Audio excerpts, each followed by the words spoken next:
Dios te salve María, llena eres de gracia, el Señor es contigo. Bendita tú eres entre todas las mujeres y bendito es el fruto de tu vientre Jesús. Santa María, Madre de Dios, ruega por nosotros pecadores, ahora y en la hora de nuestra muerte. Amén. Gloria al Padre, y al Hijo, y al Espíritu Santo. Como era en el principio, ahora y siempre, por los siglos de los siglos. Amén. Sagrado Corazón de Jesús, En vos confío. Inmaculado Corazón de María, Sé la salvación mía. glorioso Patriarca San José, Ruega por nosotros.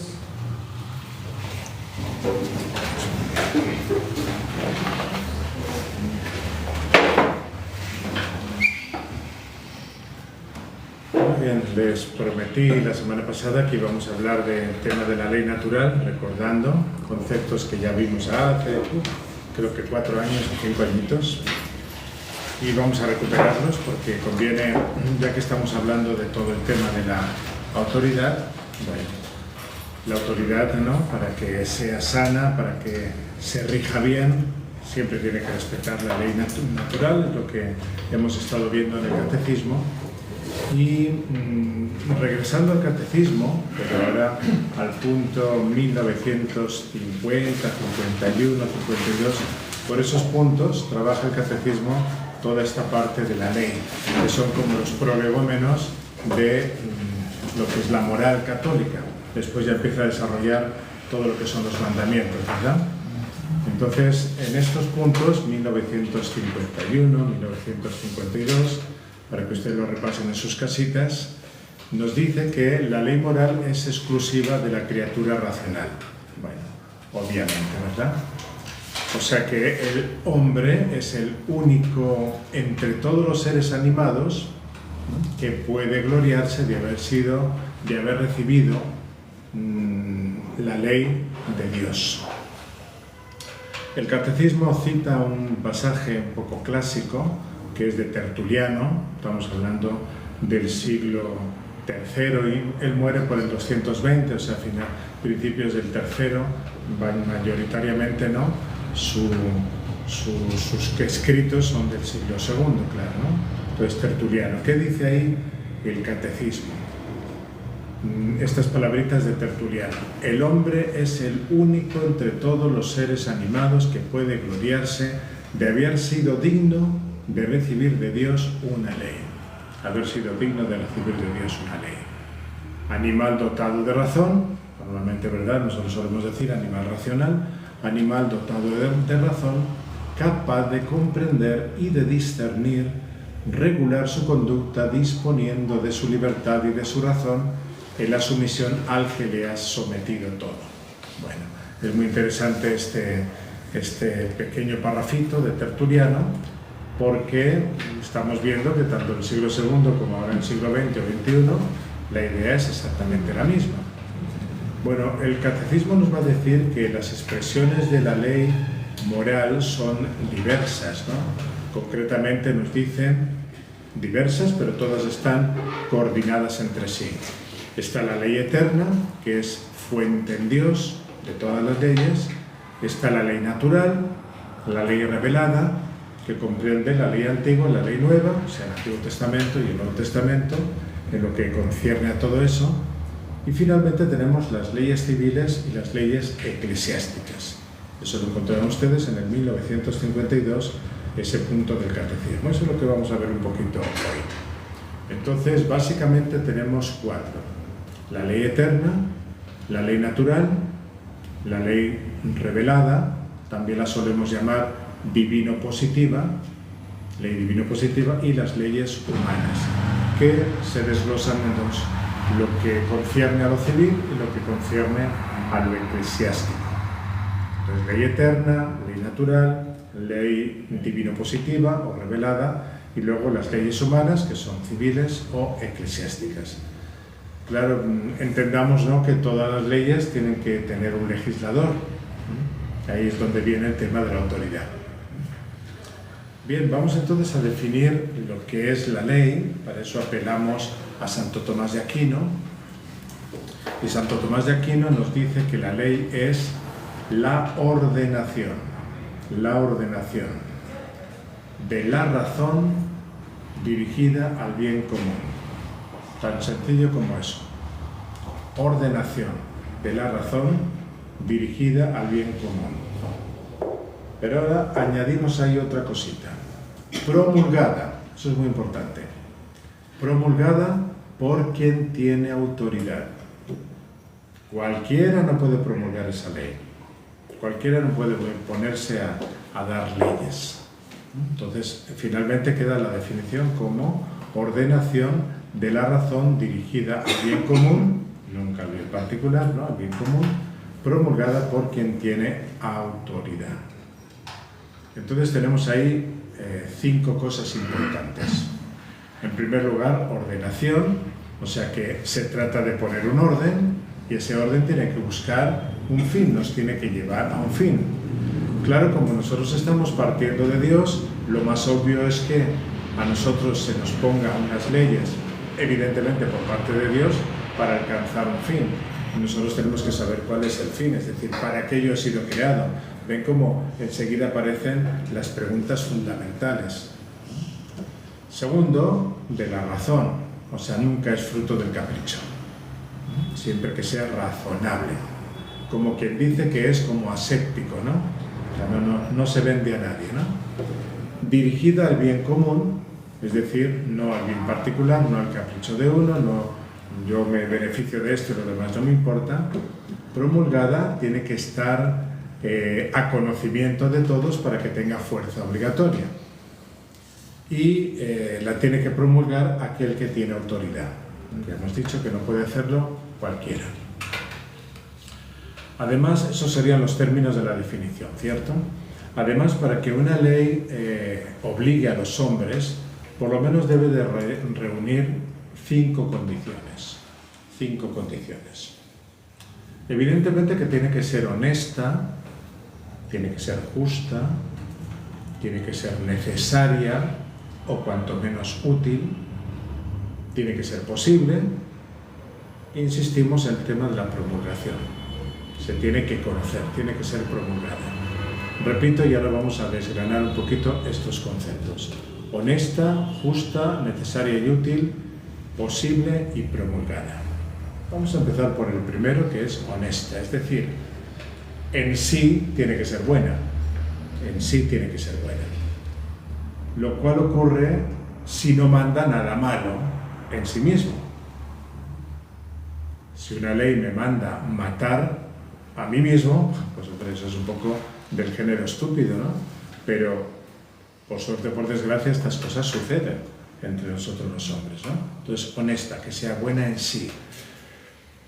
El motivo es que los actos reciben su especificación moral del objeto. Y eso es anterior a la voluntad del legislador humano. Es decir, antes de que yo pueda promulgar una ley, suponiendo que yo sea autoridad, yo tengo que entender que yo tengo una dignidad como ser humano. Y eso se me ha dado, no es por mi mérito. Porque yo mismo no me he dado a mí mismo la naturaleza. Entonces el motivo es que los actos reciben su especificación moral del objeto, eso es anterior a la voluntad del legislador humano. La voluntad del legislador no puede convertir ningún acto malo en bueno. No es un prestidigitador. No puede convertir ningún acto malo en bueno por el hecho de que él lo mande. Si eso se intentara hacer, entonces aquí tendríamos que acudir a una frasecita muy interesante que dice en los hechos que encontramos en los Hechos de los Apóstoles, y lo dicen ellos, ya verán en qué situación. Vamos a buscarlo. Es el capítulo 5 del libro de los Hechos, el versículo 29. Hechos 5, 29.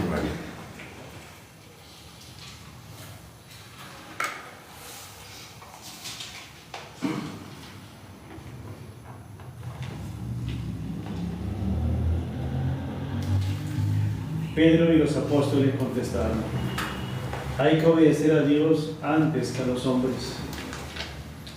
Gran frase que tenemos que poner en nuestros apuntes, pero sobre todo en nuestra mente y en nuestro corazón. En el caso de que estén mandándonos algo malo con apariencias de bueno, pues hay que obedecer a Dios antes que a los hombres, porque esa autoridad está yendo contra la ley eterna, la voluntad de Dios, ¿no? Y esto es algo que creo que el pueblo cristiano siempre lo ha tenido en su mente, ¿no? De hecho, ya antiguamente el gran Lope de Vega cantaba o escribía el siguiente verso: todo lo que manda el rey que va contra lo que Dios manda no tiene valor de rey, ni es rey quien así se desmanda. Siempre él escribía en poesía. Yo creo que desde que nació andaba hablando y escribiendo en poesía.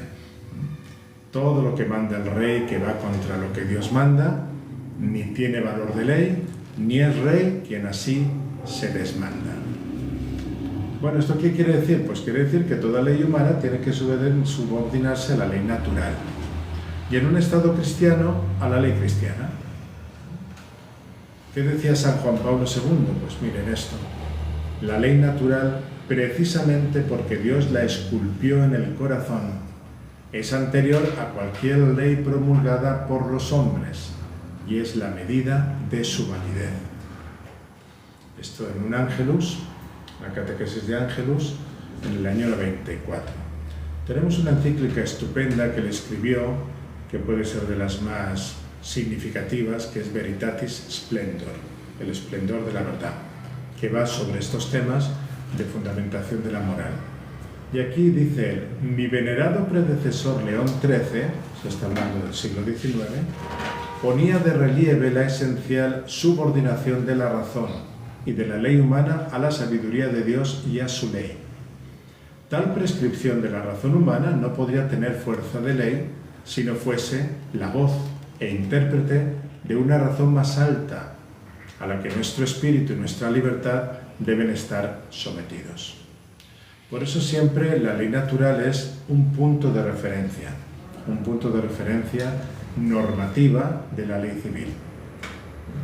Esto lo dice también San Juan Pablo II en su encíclica Evangelium Vitae, el Evangelio de la vida. Ya se imaginan en orden a qué. Quizá uno de los testimonios más fuertes suele ser el de los mártires, que es un argumento de las exigencias que impone el cristiano al respeto absoluto por la ley divina. No se puede obedecer a los hombres antes que a Dios, sino a Dios antes que a los hombres. Y si por eso es preciso dar la vida, pues es que es preciso dar la vida por Dios antes que por los hombres, como es obvio. Bien, entonces esto respecto al punto de la primera característica que hemos dicho, que tiene que ser honesta. La segunda característica que hemos dicho es que tiene que ser justa, lo cual es pues obvio, ¿verdad? La ley humana debe de ser justa, es decir, no puede ser contraria a los derechos humanos ciertos. Todo legislador se halla sujeto a su propia competencia, por tanto tiene siempre unos límites. Y estos son los derechos objetivos. Debe respetar, por tanto, los derechos naturales y adquiridos de los ciudadanos, esto es lo que se llama la justicia conmutativa, el derecho público de otros poderes, por ejemplo, los eclesiásticos o los civiles, eso sería la justicia legal, y el derecho de los súbditos a la igualdad dentro del Estado, eso es lo que se llamaría la justicia distributiva. Si llegara una ley que violara tales derechos, pues carecería de valor obligante, carecería de ese valor. Vamos a ver cómo lo explica esto San Juan Pablo II, cita ahora unas ideas de su encíclica Donum Vitae, el don de la vida, el número 101. En ningún ámbito de la vida, la ley civil puede sustituir a la conciencia, ni dictar normas que excedan la propia competencia, que tiene sus límites. ¿Qué decía San Juan 23? Ahora vamos a pacem in terris, paz en la tierra. Los gobernantes que no reconozcan los derechos del hombre o los violen, faltan a su propio deber, y carecen además de toda obligatoriedad las disposiciones que dicten. Volvemos a San Juan Pablo II. Esta vez ahora les está dirigiendo unas palabritas a los miembros de la Congregación para la Doctrina de la Fe, año 94. La autoridad jamás puede legitimar como un derecho para unos lo que atenta radicalmente contra el derecho fundamental de los otros. Ya ven que la doctrina de la Iglesia anda siempre por este caminito y ahora hemos analizado un poquito el tema de la justicia, que era el segundo punto, ¿verdad? Hemos dicho honesta, justa. Tercer punto es necesaria o útil. Bueno, también parece algo evidente, ¿no? Porque la ley humana en su contenido debe ser necesaria y marcadamente útil para el bien común. Es decir, su relación con el bien común puede ser inmediata, por ejemplo, en las leyes de impuestos o de la defensa nacional, o mediata, por ejemplo, si se dictaran leyes en beneficio del sector automovilístico, pero que fueran en detrimento de los peatones, que tienen que circular por la carretera, ¿no? También pasar por sus pasos de peatones, ¿no? Claro, esas leyes estarían atentando contra el bien común, porque estarían solamente mirando el bien particular de ese servicio automovilístico. ¿De acuerdo? Necesaria o útil. La cuarta condición que estamos viendo es que sea posible. ¿Qué queremos decir con eso? Pues miren, una ley humana universal solo puede exigir lo que es posible física y moralmente. Es decir, lo que puede cumplir la generalidad de los hombres. Y en esto se distingue fundamentalmente la ley humana de la divina, porque la divina contiene exigencias mayores, ya sea tanto porque se ordena el bien común del universo, cuanto porque Dios no solamente manda, Dios da la gracia para que lo que manda se pueda cumplir. O sea, Dios manda y da ayuda para que eso se pueda cumplir. Eso es lo que se llama la gracia. En cambio, las leyes humanas no funcionan así. Ellas solamente relacionan el bien social de una comunidad y el bien común no es ilimitado. Y junto a él, la libertad humana pues también tiene sus derechos, que el bien del individuo se subordine al bien común de la sociedad, no quiere decir que eso se anule. Por eso la imposición de esfuerzos que son superiores a la capacidad normal haría peligrar la solidaridad entre los miembros. O sea que no se puede regular leyes solamente para un pedacito de la sociedad, como un agente de élite, ¿no? Estaría en el detrimento de todos los demás. Por ese motivo, Santo Tomás también dice que las leyes humanas solo deben castigar las transgresiones más graves y ordenar las virtudes más importantes y necesarias para que se logre el bien común. Y por último, promulgada, ¿no? Es decir, que de tal manera esté a conocimiento de todos, que realmente se pueda conocer, se pueda saber o se puedan tener los medios adecuados para alcanzarla. Pues por eso normalmente casi todos los países suelen tener un medio de comunicación por el cual se van manifestando las leyes que van saliendo. Una vez explicadas estas cualidades de la ley, vamos a atender ahora a lo que nos decía el catecismo de la división de la ley moral. La división que más nos interesa de la ley viene dada siempre por el autor que la promulga. Entonces, si el autor es Dios, la ley se llama divina. Si el autor es el hombre, la ley se llama humana. Cuando hemos hablado de la ley humana ya la hemos dividido en dos, la eclesiástica y la civil.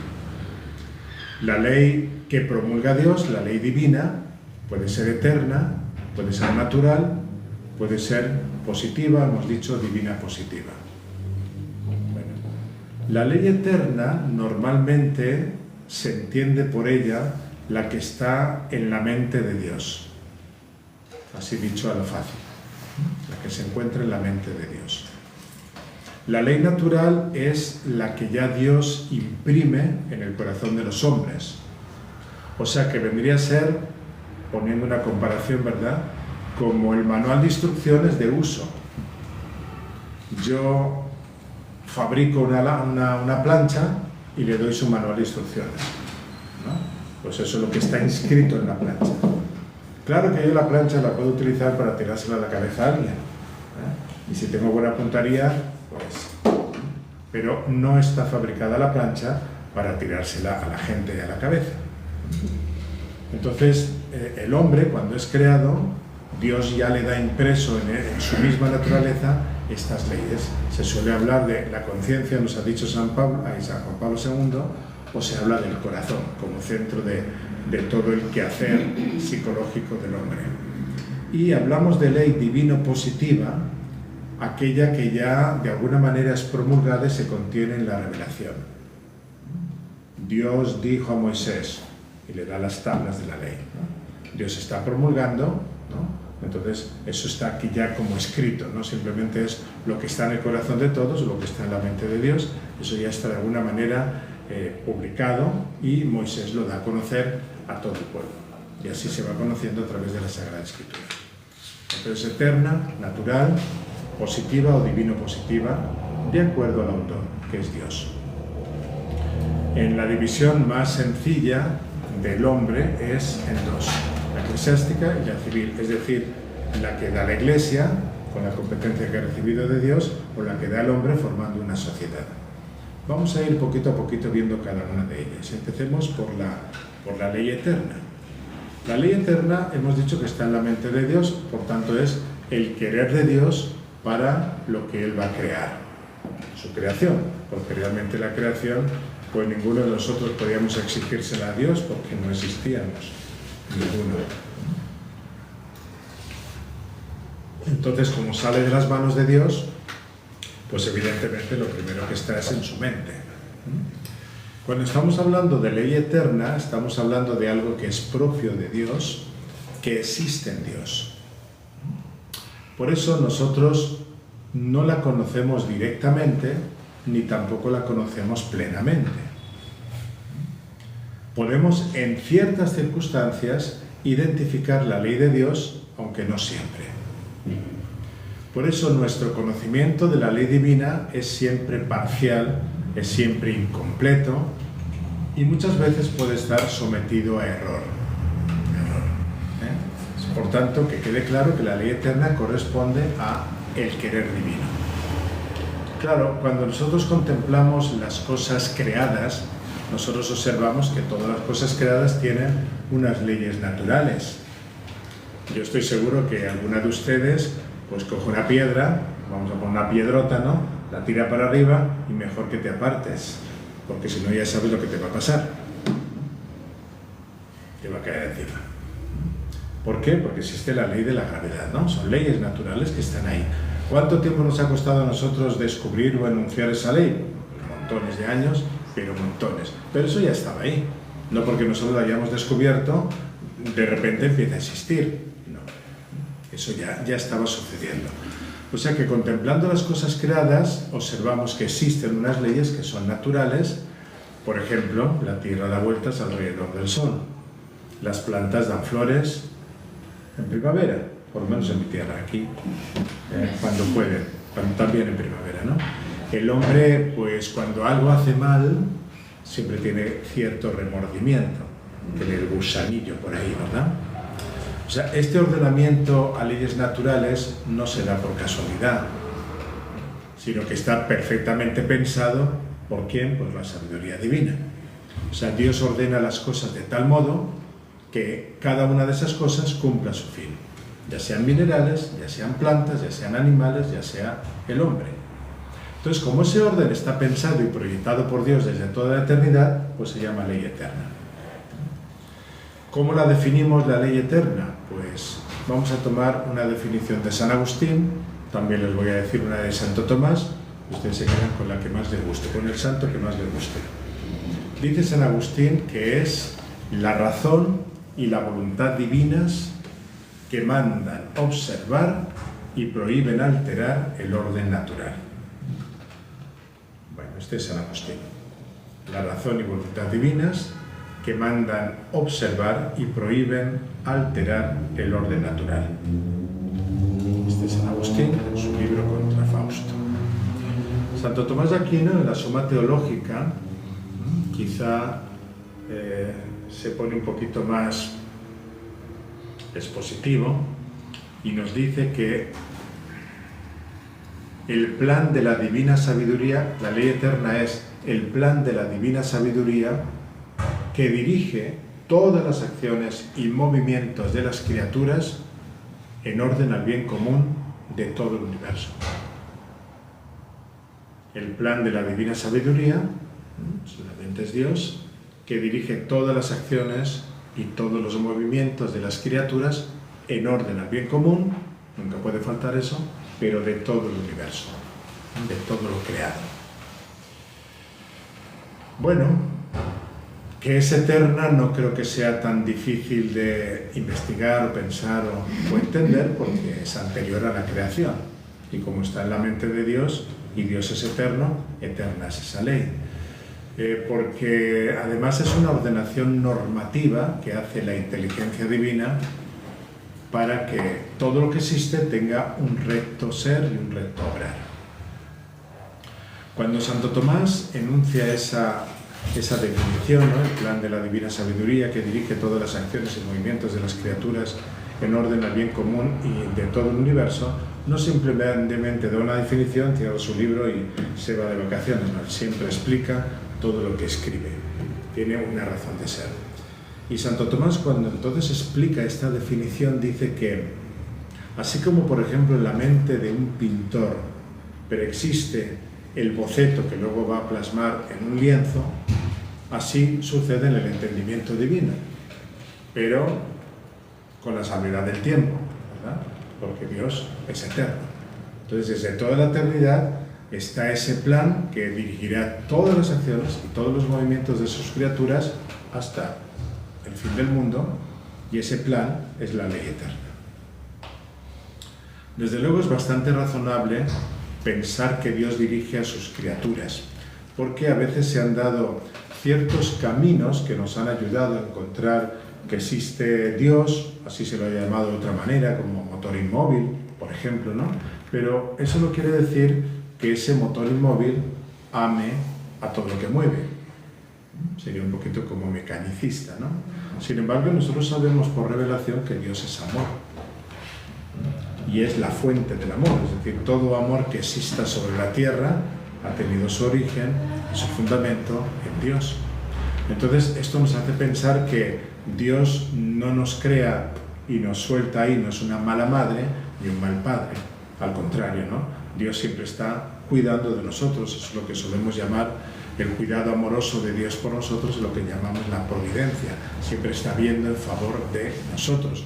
Entonces es obvio que les pone un plan y tiene una finalidad, porque el plan es para que se consiga ese fin. Así nosotros los hombres, que tenemos razón, voluntad, libertad, podamos quizá truncar ese plan. Pero no lo truncamos. Pareciera que, con el pecado, etc., ¿no? Pero no es así.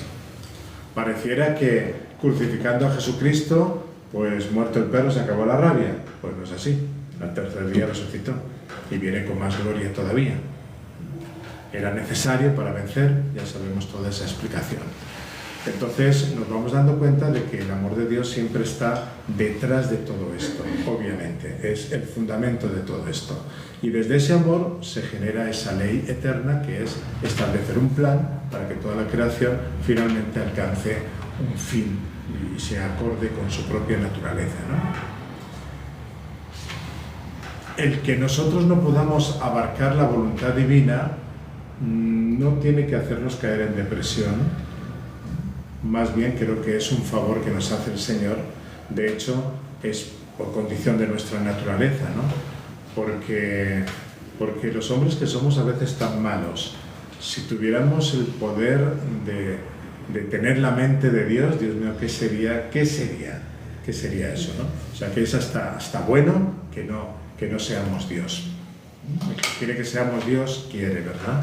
o el que nos engaña para que nosotros creamos que podemos ser Dios es el diablo, ¿no? Que siempre es el envidioso desde el principio. Entonces, que nosotros no podamos abarcar la voluntad divina, eso no quiere decir que no nos tenga que interesar. Es decir, a lo mejor usted va a una sesión de un matemático muy profundo, muy inteligente, usted llega allí y es que parece que le está hablando en chino o al revés, ¿no? No entiende nada, entonces no me interesa, mejor me salgo y aprovecho el tiempo de otra manera. No es así como tenemos que actuar nosotros las criaturas de Dios. Porque finalmente la vida cristiana es como una peregrinación hacia la vida eterna. Y por eso entonces la pregunta de cuál es la voluntad de Dios es la pregunta del hombre. Porque si no acabo de entender de alguna manera, por eso nos ha dado racionalidad, cuál es la voluntad de Dios, y eso Dios no nos lo oculta, no llegaré a alcanzar el fin, habría sido yo creado en vano. Pareciera que el Señor hubiera hecho unos juguetes con nosotros para distraerse. Y no, ni mucho menos es así. Pero también tenemos que ser conscientes y ser humildes de que no vamos a alcanzar nunca entender con profundidad toda la mente de Dios. Una vez hemos definido un poquito la ley eterna, pues hemos tomado esas definiciones de San Agustín y de Santo Tomás, pues entendemos que esta ley eterna tiene que tener unas propiedades. Y las principales propiedades son tres.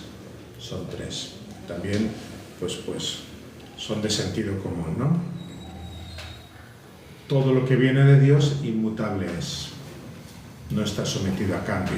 Esa sería la primera propiedad. Es inmutable.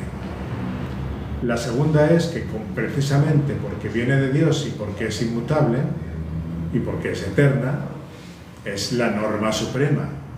De ahí tiene que partir todo lo demás. Y es también evidente que es universal, sin excepciones. Entonces tenemos tres propiedades, o si quieren características. Inmutable, es la norma suprema y es universal.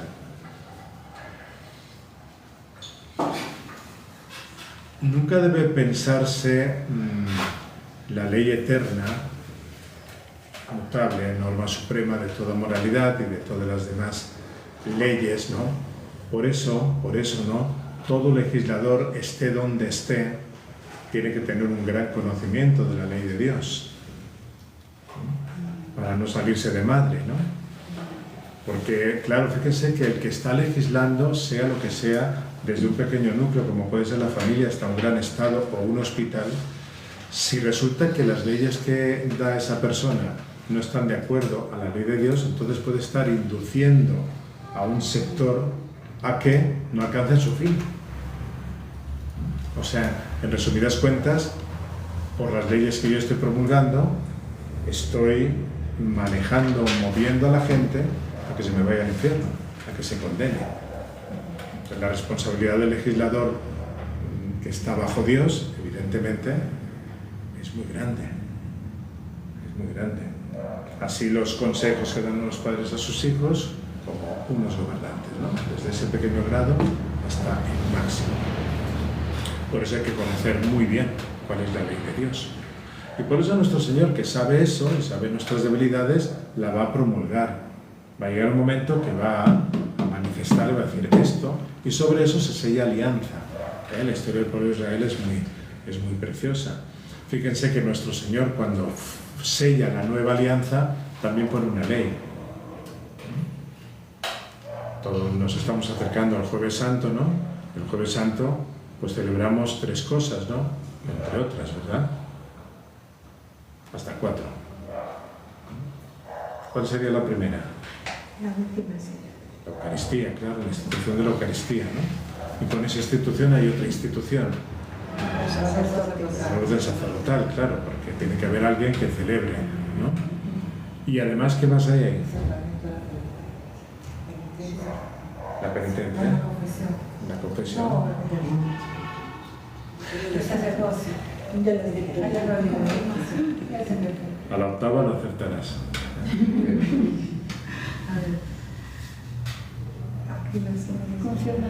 La última cena, digamos que es la institución de la nueva alianza, por medio de ese sacramento, ¿no? Tenemos otro sacramento que es el orden sacerdotal y nos falta una cosa. Lavar los pies, servir a los demás. Lavar los pies, no puedes hacer eso. Servir a los Pero demás. yo he oído predicaciones que van por ahí, ¿eh? Sí. Ahora todos os tenéis que lavar los pies porque Cristo... Solo faltaría que viniera Dios a darnos aquí unas clases de higiene. Solo faltaría eso, ¿no? Y el vernos hecho carne para que nos aprendamos a lavar los pies. Un poquito más de seriedad, ¿no? ¿Cuál es el tercero entonces?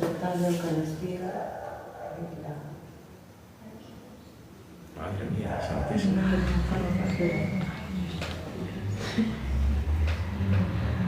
Yo creo que ese es el canto que más se canta en el lavatorio de los pies. ¿Jamás los unos a los otros? Pues ese es el mandamiento, ¿no? El mandamiento del amor. Os doy un nuevo mandamiento, que os améis unos a otros. Algunos ponéis cara como si fuera la primera vez que habéis escuchado eso. Pero esa no es la Voy a rezar seriamente por ustedes, ¿eh? Seriamente, ¿eh? Claro, la ley, el mandamiento nuevo, ¿no? Como yo os he amado, ¿eh? Ahora es como yo os he amado, ¿no?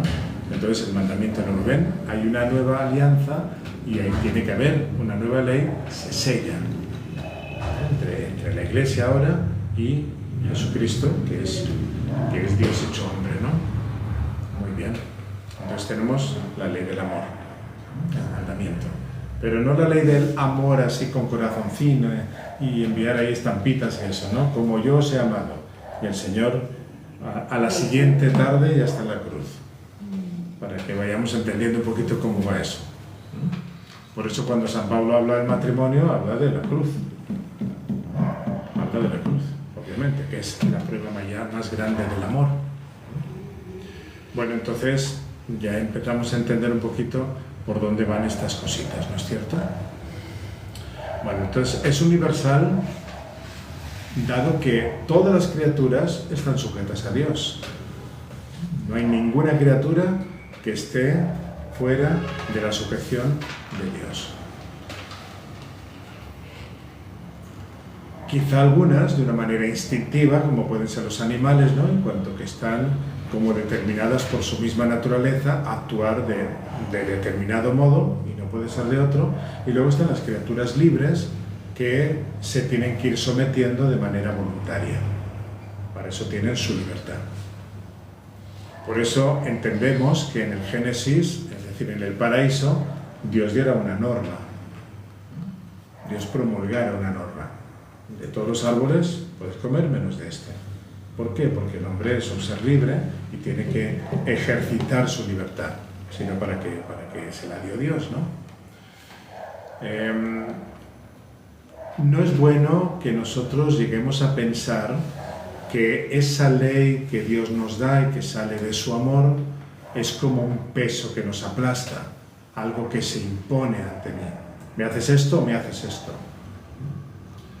La experiencia que tiene la gente es de la ley positiva, es que es algo que alguien me impone y que surge fuera de mí. Por ejemplo, ¿no? Hay unas autoridades que me imponen, qué sé yo, un impuesto civil. Algo que viene de fuera y que me impone, ¿no? Creo que es muy importante que, propiamente hablando, entendamos que la única ley impuesta de esta manera es la ley positiva. Todas las demás leyes, ya sea eterna, ya sea natural, ya sea la ley nueva, que es la que estamos diciendo del mandamiento de Jesucristo, ¿no? Son internas. Son internas. De dentro surge, os daré un corazón nuevo. Leemos en la profecía de Ezequiel. La ley eterna no hay que imaginarla como un Dios que está sentado en su trono con su supercetro, ¿no? Y nos está mandando ahí, sino pone cara rara o envía un ángel que te pisa el cuello. El punto de partida no es Dios está allí y yo estoy aquí y Dios quiere que haga esto y haga esto y haga esto. Y si no me pisotea como una cucaracha. Lo digo porque hay filósofos, como por ejemplo el padre del existencialismo, que es Sartre, que habla de esta manera. Nosotros tenemos un Dios que es muy inteligente. Y desde su trono me dice: no puedes enamorarte de la mujer de tu prójimo. Eso es desconocer la ley eterna. O sea, ese es el pensamiento de Sartre. Y eso es desconocer la ley eterna. La ley eterna, o sea, esa ley que nosotros percibimos, en primer lugar, en el acto mismo de nuestra propia existencia. Yo me doy cuenta de que estoy en este mundo y que solo no he venido a este mundo, he empezado a ser y me doy cuenta de que alguien me ha tenido que regalar todo lo que tengo alrededor. O sea, ustedes imagínense que son Adán o Eva en el paraíso, ¿no? Y toda esa exuberancia, toda esa maravilla y todo eso, porque es una maravilla lo que Dios ha hecho en la creación, es una preciosidad. Hay veces que uno está mirando por ahí fotos de paisajes y uno dice: Dios mío, todo esto, qué belleza ha hecho Dios. Bueno, entonces, esa es la experiencia. Uno está como agradecido. Y qué bien que los ríos caen hacia abajo. Porque si estuvieran hacia arriba, pues sería horrible eso, ¿no? O sea, qué bien que nuestro Padre ha hecho esto, nuestro Dios que es como un Padre, ¿no? Entonces, en primer lugar, la percibimos como un acto propio de nuestra existencia. Hay un problema si se te sale el intestino hacia afuera. Hay un problema.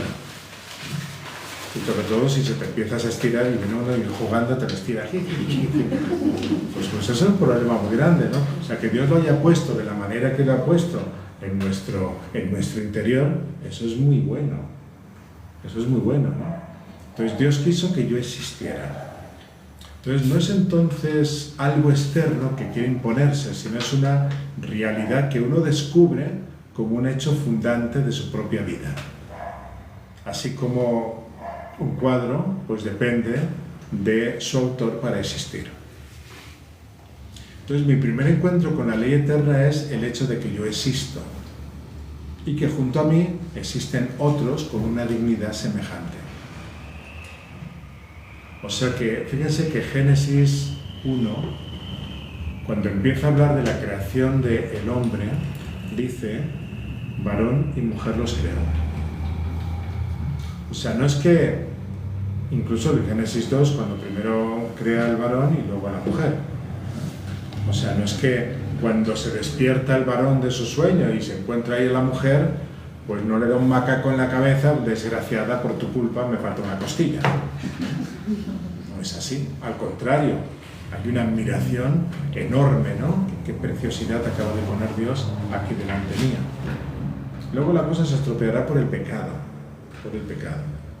pero de la propia naturaleza, lo que nos está diciendo Génesis, que es una de las cosas preciosas que podemos leer ahí, con la sencillez de ese relato, es precisamente eso. Es precisamente eso. El asombro, ¿no?, que tiene el hombre al encontrarse frente a toda esa maravilla, ¿no? Por tanto, esa primera expresión de la ley eterna es: yo existo. Y junto a mí existen otros seres que tienen esa misma dignidad. Y además, dentro de mí existen unas aspiraciones que yo no puedo dejar de desear. Hay como un deseo en mí que es puramente mío, pero que yo no produzco. Surge. ¿Y cuál es ese deseo? Pues el del mayor bien y el del mayor mal. Allí donde yo deseo un mayor bien, allá me dirijo. Allá me dirijo normalmente. O sea, una persona que quizá se ha divorciado, pongamos 4 veces, y que se ha dado cuenta de que el cuarto no funciona, lo deja y busca un quinto. En realidad, ¿qué está buscando? Está buscando un bien, a ver si por fin encuentro, ¿no?, un poquito lo que le pasa a la samaritana, ¿no? Entendemos que quizá habrá que educar ese deseo, pero lo que está buscando es un bien. Hay un deseo dentro de él que es buscar un bien mayor, sea como sea. No puede dejar de buscar ese bien. Entonces, en el encuentro con que yo existo y que yo no me di la existencia, en el encuentro con mi propia naturaleza limitada, hay cosas que yo no puedo hacer. yo me puedo memorizar todas las frases de un libro de 200 páginas en 10 minutos. No sé, ¿alguno de ustedes puede? Y a estas alturas menos, ¿verdad? Ya estamos perdiendo un poquito el asuntito, ¿no? Y habrá algún privilegiado por ahí que a lo mejor sí. Habrá algún privilegiado por ahí que a lo mejor sí, ¿no? Pues miren, ahora mismo estoy recordando el caso de Domingo Sabio, el niño, ¿no? Que viene a buscar un sitio en el oratorio de Don Bosco, y mientras el Don Bosco habla con el papá le dice, bueno, mira, te llevas este libro, esta paginita, aquí, te la aprendes de memoria y vienes y me la dices a ver. Se lo da para una semana, pero el niño viene al rato. Todavía no ha acabado de hablar con el papá Don Bosco, y o sea, el niño tenía una memoria privilegiada como la tenía también Don Bosco, ¿no? Que escuchaba las homilías y las podía repetir de memoria. Eso siendo niño. Vamos, le pregunto yo a usted la homilía del domingo y me voy a llevar sorpresas, ¿no? Pero Don Bosco, de niño, así hacía. Él iba a la misa y entonces luego reunía a los chiquillos donde él vivía en el campo y les repetía de memoria la homilía. Bueno, hay gente privilegiada, pero normalmente no funcionamos así. Yo no he conocido hasta ahora nadie así. Entonces, en el hecho de existir, en la manera de existir y en el deseo de buscar el mayor bien y evitar el mayor mal, yo no me di la existencia, yo no me hice como soy, ni me di a mí mismo el deseo del bien. Yo me descubro inmerso, digamos, enmarcado en una voluntad que no es mi voluntad. Y eso es lo que se llama descubrir la voluntad eterna. Vamos a hablar un poquito de la ley natural. La ley natural. La ley natural no es difícil de definir.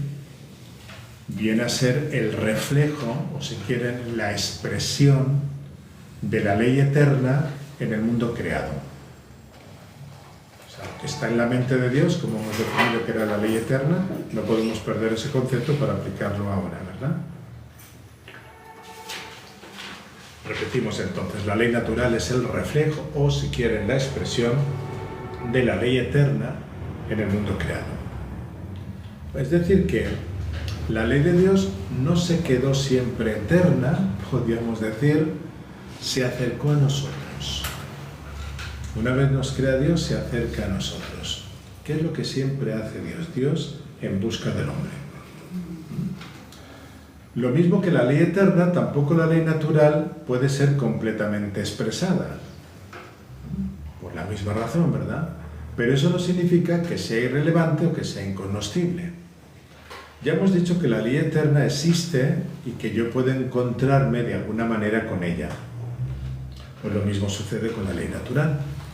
No la vamos a encontrar escrita en un libro. ¿En qué libro fue publicada por primera vez la ley natural? Pero si lo hubiera, tendríamos un enorme libro, ¿verdad? Porque ahí debería reflejar todo cuanto Dios, de una manera implícita, ha puesto en el funcionamiento de las cosas. Pues sería un enorme libro, ¿no? Tan grande como toda la naturaleza. No la vamos a encontrar entonces en un libraco, pero sí podemos entender que está ahí, ¿no? Por ejemplo, cuando yo me doy cuenta de que no es lo mismo matar a un rinoceronte que a un hombre.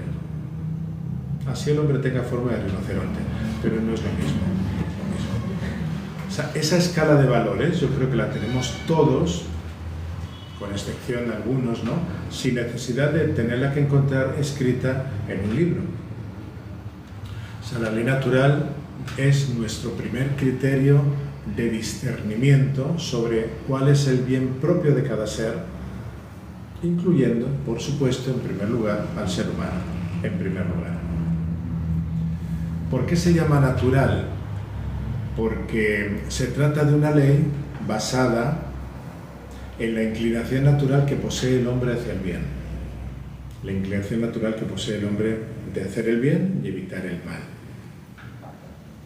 Los minerales, las plantas, los animales, siempre obedecen a la ley de Dios, si es que se puede utilizar ese verbo, ¿no? Porque no tienen libertad como para obedecer o desobedecer, ¿no? Pero creo que se entiende la expresión, ¿no? Ellos, hemos dicho minerales, plantas y animales, están guiados por unas leyes físicas y unas leyes biológicas. Pero al hombre Dios le ha dado una inteligencia para poder conocer la ley que va a descubrir dentro de sí mismo. Entonces, a esa ley grabada por Dios en el corazón del hombre, la llamamos la ley natural y obliga a todos los hombres de todos los tiempos. Obliga a todos los hombres de todos los tiempos. ¿Cómo la define Santo Tomás de Aquino? Pues de esta manera.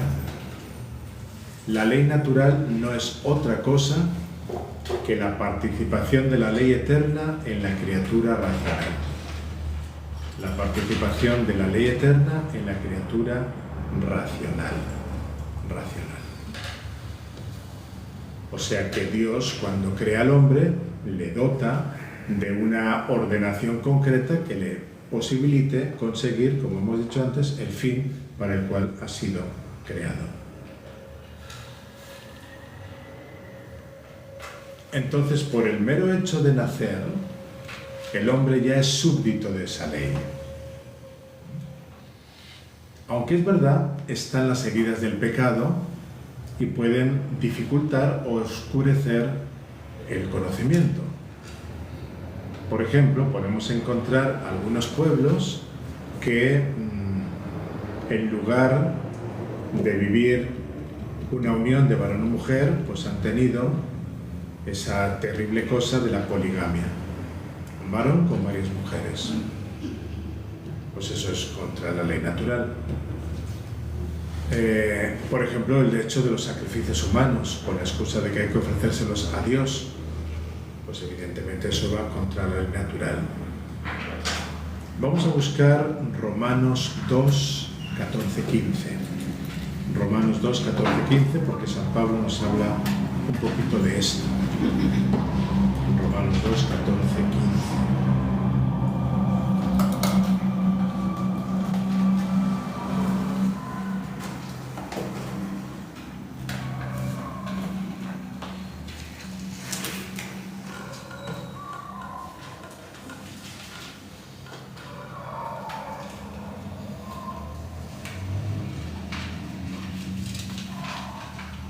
Cuando los paganos que no tienen ley... Claro, San Pablo se refiere a la ley mosaica, ¿no? Pues todos tienen algún tipo de ley, ¿no? Pero claro, aquí está diferenciando la ley mosaica de los que no la tienen, ¿no?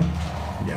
Cuando los paganos que no tienen ley cumplen naturalmente lo que manda la ley, están escribiendo ellos mismos esa ley que no tienen.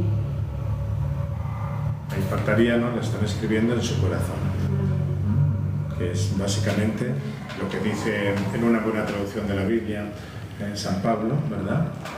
Y no dice nada más. Ahí se acabó. Lo atestiguan con su conciencia, ¿verdad? Lee de el 15, No me engañe, no me engañe.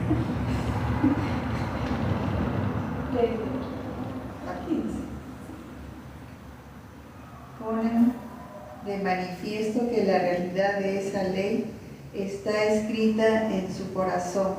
Así lo atestigua además su conciencia y los judíos contrapuestos que emiten la condenación o alabanza. Bueno, una traducción un poquito así, medio rebuscadita, ¿verdad? Es decir, que como la tienen en su corazón, con su propia conciencia, ellos se juzgan, o se acusan o se excusan. Bueno, y San Pablo ya está hablando de estos conceptos, porque vean que son conceptos muy generalizados. Pero hay que reconocer que hay un regalo muy grande de lo que Dios ha dado al hombre, por lo menos al pueblo judío, que es la ley mosaica. Pero de eso ya hablaremos cuando toquemos la ley divina positiva. Ahora estamos hablando de la ley natural, que nos ha dicho San Pablo que está inscrita en el corazón y que en la conciencia hace como de juez, en el caso de la moralidad. Bajo el ámbito de la ley natural, ¿qué cae? Pues cae todo aquello que es necesario para que se conserve el orden natural de las cosas que ha sido establecido por Dios y lo puede conocer uno por la razón natural, independientemente de toda ley positiva que se haya pronunciado. O sea que la ley natural abarca, si tuviéramos que enunciar el contenido de la ley natural, diríamos que la ley natural abarca todas aquellas normas, insistimos que están en el corazón o en la conciencia, normas de moralidad claras y elementales que todos los hombres pueden conocer con su sola razón, sin necesidad de ser un gran perito en el asunto, ¿no? Y lo cual ya nos dice que debe ser muy simple, pero a pesar de esa simplicidad, podemos distinguir en la ley natural 3 grados o 3 como categorías de preceptos. En primer lugar pondríamos los preceptos primarios y muy universales. En segundo lugar pondríamos unos principios secundarios y en tercer lugar unas conclusiones que surgen de ahí. Primero, entonces, preceptos primarios y muy universales, universalísimos. La ignorancia de esos preceptos primarios y universalísimos es imposible a cualquier hombre que tenga uso normal de la razón. Y estos primeros principios se suelen enunciar de muchas maneras. Los más frecuentes son: no hagas al otro lo que no quieras que te hagan a ti. Da a cada quien lo suyo. Son principios bien generales, bien universales y bien primarios. Vive conforme a la recta razón. A veces se utiliza al sentido común. Recta razón, sentido común. Cumple siempre con tu deber. Cumple siempre con tu obligación. Si quieres, no seas perezoso. Se puede decir de esa manera, pero cuando estamos hablando del deber hay como una especie de categoría impositiva, ¿no? Observa el orden del ser. O sea, utiliza tu naturaleza para lo que es.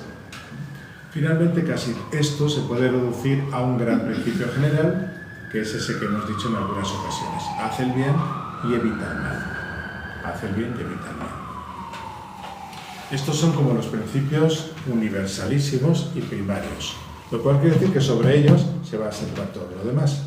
Entonces ahora vienen unos que llamamos secundarios, que van a derivarse de estos principios primarios. También pueden ser conocidos por cualquier hombre sin necesidad de hacer demasiado razonamiento, ¿verdad? Y aquí podríamos poner, por ejemplo, los preceptos del decálogo. Es obvio que hay que honrar al padre y a la madre, no hay que robar, no hay que matar, no hay que codiciar los bienes ajenos, etc., ¿no? Esas 10 palabras que son tan obvias, ¿no? Y de aquí se deducirían unas conclusiones remotas que se deducen de los principios primarios y de los secundarios, pero para eso ya se necesita, como son conclusiones, un razonamiento un poquito más elaborado, como por ejemplo podría ser la indisolubilidad del matrimonio o que la venganza siempre es ilícita. Pero ahí hay que desarrollar un poquito más los principios anteriores. Teniendo en cuenta esto, vamos a enunciar ahora, un poquito rápidamente, cuáles son las propiedades de la ley natural o características. Lo hemos dicho ya varias veces, ¿verdad?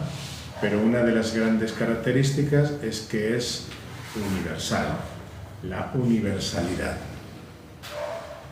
¿Eso qué quiere decir? Pues la universalidad quiere decir que la ley natural tiene vigencia en todo el mundo y para todas las gentes.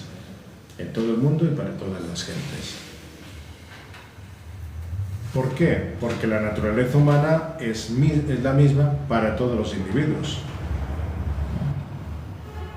¿Hay variaciones de etnias? Sí, pero todos son hombres. Son hombres de raza tal. Pues porque son hombres, ahí ya se aplica lo de la ley natural. Lo de las derivaciones étnicas o regionales, esos son accidentes, ¿no? Son anécdotas, como quien dice, ¿no? Por eso las leyes de la naturaleza son también comunes. Bien, tenemos ¿qué otra característica? La inmutabilidad. Es una característica también de la ley natural porque no va a cambiar con los tiempos, como no cambia la naturaleza del hombre, ni tampoco con las condiciones históricas o culturales. No. O no debería. Y la razón es la misma, ¿no? Porque la naturaleza humana, así estemos vestidos con piel de oso, o estemos con unos abrigos de pieles de otra manera, ¿no? Pues no cambia la naturaleza humana con el paso de los siglos, de los años o de las culturas. Y la tercera sería que no admite dispensa, por las dos razones anteriores, ¿no? O sea, ningún legislador humano puede legislar por encima de Dios. Ningún legislador humano puede legislar por encima de la naturaleza humana. Y si lo hace, pues evidentemente está legislando mal. Y esta característica es bastante importante porque hay que entender que por ser Dios el legislador sapientísimo, pues su ley alcanza a prever todas las eventualidades, cualquiera que sea la situación límite en que el hombre se encuentra.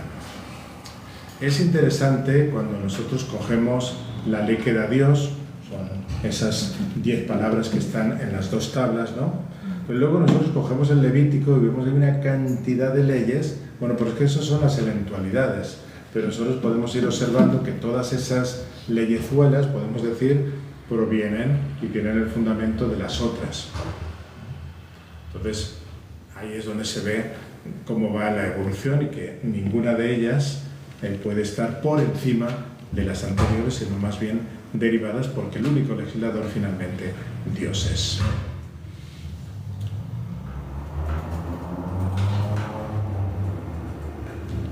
Creo que habría que añadir una cuarta característica y sería la evidencia. Es decir, todos los hombres conocen, por lo que hemos explicado, la ley natural con solamente tener uso de razón. Todo el mundo sabe que tiene que hacer el bien y evitar el mal.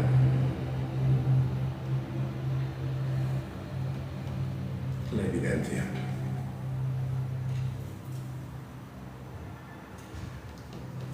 ¿Podríamos nosotros hacer la pregunta quizá de que alguien puede ignorar que hay que evitar el bien, que hay que hacer el bien y evitar el mal?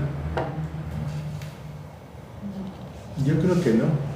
Me parece que hasta los más pequeñitos, cuando empiezan ya a usar de alguna manera su razón, ya saben por dónde pueden hacer su travesura o por dónde pueden portarse bien. Entonces parece que la ignorancia de la ley natural no cabe. No cabe. Estamos hablando de estos principios universalísimos y especialísimos, ¿cierto? Bueno, yo creo que por hoy hemos avanzado bastante, ¿no? Creo que van a soñar ustedes con leyes, pero creo que es bueno ir asentando estos principios, ¿no? Porque así creo que todo el tema de la autoridad la vamos a tener un poquito más clara. Nos vamos a quedar aquí y la próxima semana, si Dios quiere, que será el lunes santo, pero ¿por qué santo vamos a venir igual? Seguiremos hablando con el tercer apartado, que es la ley divina positiva. Poquito a poquito se van a ir complicando un poquito las cosas, ¿verdad? Así que, muy bien, se agradece que hayan venido, que hayan prestado tanta atención.